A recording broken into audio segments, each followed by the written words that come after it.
Using your front-face sample holder on a spectrometer requires more consideration than the liquid sample holder. These considerations can be split into two main areas: sample alignment or geometry and stray light. The key point to alignment is that the user must move the solid sample plane to meet the intersection or alignment point of the emission and excitation optical axes.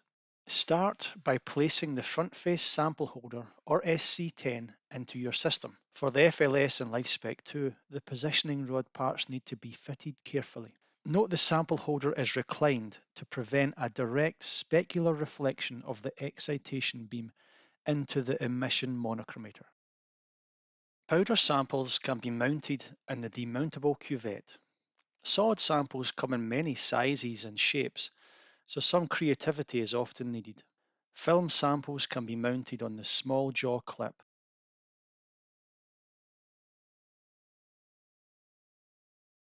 We previously discussed alignment.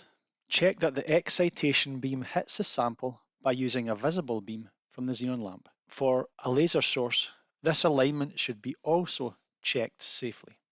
A good tip for an unknown sample is then often to excite with a high energy wavelength, say 300 nanometers, and observe the sample carefully with your eye to see if a color can be seen. This would also allow you to make a guess at the emission wavelength. After excitation and emission wavelengths are established, this information should be put into the signal rate window, and a signal should be observed on EM1. After a PL signal is observed, the positioning wheel should then be moved to maximize the EM1 signal. This confirms the best alignment for the sample, excitation, and emission optical axes. This wheel should be moved every time a source or sample is changed to verify the best alignment. Now let's consider stray light.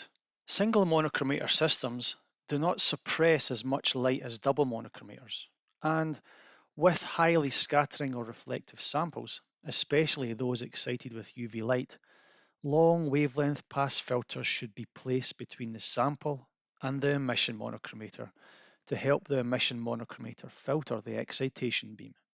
This filter is used to block the excitation beam, and the choice of the filter depends on whether an excitation or an emission scan is being measured. The stationary monochromator in each scan defines the wavelength of the filter.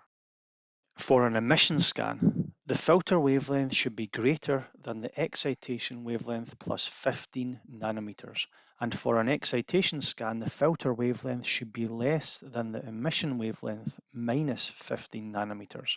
The filter is normally placed between the sample and the emission monochromator. Thank you for listening, and we hope this video has given you some knowledge of the unique considerations to be made when measuring powder, solid, or film samples.